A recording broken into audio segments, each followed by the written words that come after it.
Hi you guys, welcome back to my channel. Today's video is a collaboration with the lovely Brittany Wang. Brittany is a fellow writer and YouTuber working on her debut novel. Brittany also has a Facebook group dedicated to us writer called Plotter Life Writers. So when you are done watching this part of the collaboration, make sure you head on over to her channel and not only subscribe to her channel, but also join her Facebook group. In today's video, she and I will both share our writing process.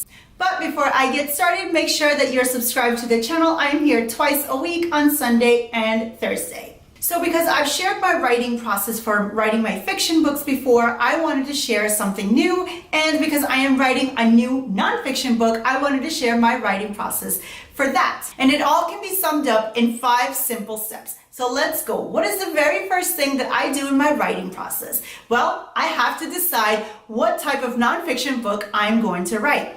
Just like with fiction, there are subgenres within nonfiction. So is this going to be an autobiography, a memoir? Is it going to be an instructional video, a self-help book, and self-improvement book? Whatever it is, I have to decide on what I'm going to do. So that is the very first thing I do, decide. The second step in my writing process is to learn. Not only do I write about things I've learned before with my own life experiences and how I've gotten to where I'm at today, but I also continue learning on the topics that I want to tackle in the book. So for this, I turn to podcasts, I turn to books, I turn to YouTube, articles, wherever I can learn more about the topic that I'm tackling in this book is what I do. Step number 3 in my writing process is to turn to research, because this is where I will tackle facts and stats. For writing nonfiction and self-improvement books, a lot of the times it is important to show scientific proof and spiritual proof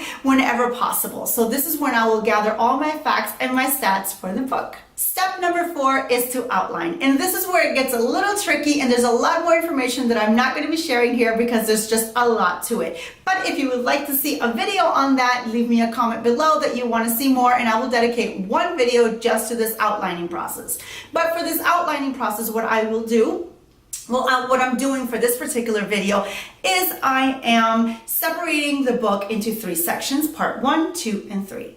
Then I am titling all the chapters per the subject that I want to tackle in each chapter.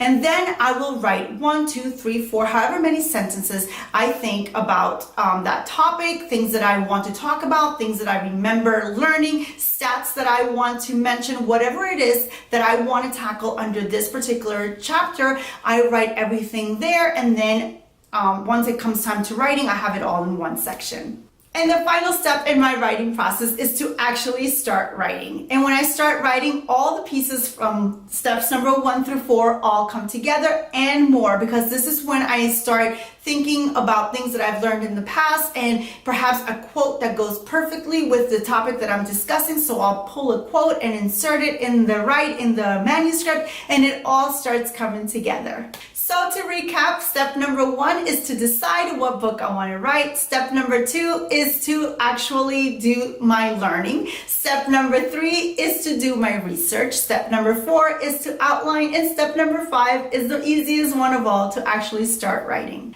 That's it, you guys. I hope this was helpful to you. Remember to swing by Brittany's channel and support her and show her lots of love. And if you want to see more about the outlining process, leave me a comment below. Remember to subscribe on your way out. I am here twice a week on Sunday and Thursday. Until next time, stay safe.